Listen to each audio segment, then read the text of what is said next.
when you listen to Rio Ferdinand, talking about a player like Cristiano Ronaldo and also Jose Mourinho and what, Cristiano Ronaldo can, maybe he can come back to Manchester United, of course, what Jose Mourinho has done in the club over time, it tells you that he will just be the man to want to stay in the club for a very long time. We've got guests in the studio now.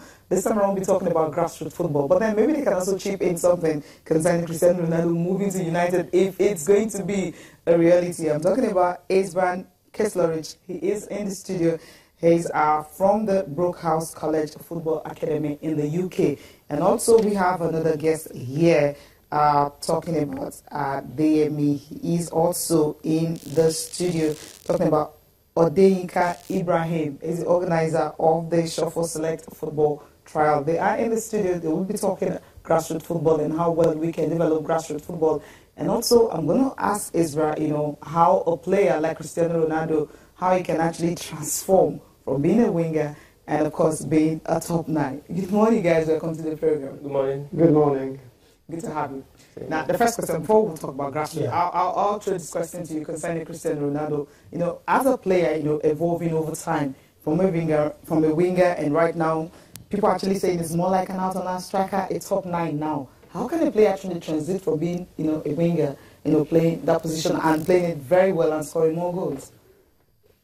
Okay, I'll try to use different stages from the youth level. Okay. You should be able to play different position, and the coaches would put you in different position through the youth team. And once you sign a professional contract, obviously the coach has a certain idea where he wants to use you, but maybe different coach sees different things in a player. And I believe that the top players like Cristiano Ronaldo, he has that knowledge. He will be able to play anywhere on the field because he has that knowledge in football that he would be fine to play winger, centre forward, and even in the midfield if he asks to do so. All right, you guys, before we talk about what you're here for, both of you, maybe I should just go to Odeyinka now. You do a lot of things, but also you're a talent scout. And let me ask you, you talked about, if you're a good athlete, you should be able to play different. I mean, what do you look out for when you're spotting these young talents? What are the things you look out for? Or what stands a kid out and you're like, this is a man for the future? I think the raw talent does, because maybe looking at the player, you don't need 2 hours on the field of play to detect the good player. With the first touch, you can detect the good player. So being able, the way they're able to use the ball, because yesterday we did the screening, so we had 2 boys in mind, but we had to pick one. So we picked the other one because he used both feet while playing. Okay. He scored more goals, and he's so precise on what he wants to do. So those kind of little details inform.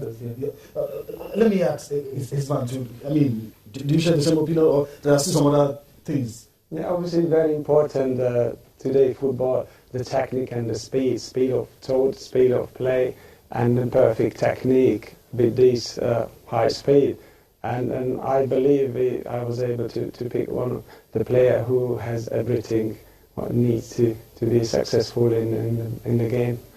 All right. Yeah, Odeyinka, let me come to you here. You may have watched, the channel's International Kids Cup and all. I mean, what the kids have been doing in all, states from across Nigeria, all of them coming down to Lagos, to play good football. From what you've seen so far, how will you access the level of play technicality in it? Actually, I would like to commend Channel TV for organizing such a program, because program for youth is not well done, but for channels doing such things is a great deal, and we should also appreciate channels for doing that. And I think this will give them a morale boost for the youths. They can also go to school and also play football, and which will also encourage more parents to allow their kids to play football. But if you look at it, because most parents do stop their kids from playing football because they believe if they are playing football, they don't want to school anymore. So I think I will have to commend Channel TV for organizing such a program. Let's let's go about what you're here for. We have an idea, but we don't really have, So what exactly are you doing? This is your talent discovery journey. Where has it taken you to, and where are you going? What I've seen in the past 2-3 days that lots of talented football players here in Nigeria, And obviously I was invited by Shuffle, a former Brookhouse student who knows that education and football can go together, and it's possible to achieve a good level of education and get a degree and play competitive football at the same time. And we came from Brookhouse to recruit some players for our program and then let everyone know that it is possible and there is a route to go to professional football, but also the education can come with it. So what we do at Brookhouse College, we take very seriously education, but at the same time we have a very good football program, and we try to push the boys to achieve an ultimate goal, which would be a professional career. But we know that it's not going to happen for everyone, so there is something to fall back on in education. We follow the British curriculum, we have GCSE program, A-level program, a university foundation program, so those who not are getting a professional contract, maybe 18, 19, they still can go to university. So you have to get right into education? Yes, and play football there's no football without education at Brookhouse, so it has to go together. Right. Do they have, sometimes there's some schools, like, for instance, let me use the US for instance, when you are into sports, you have your GP has to be very high. The points, your IQ.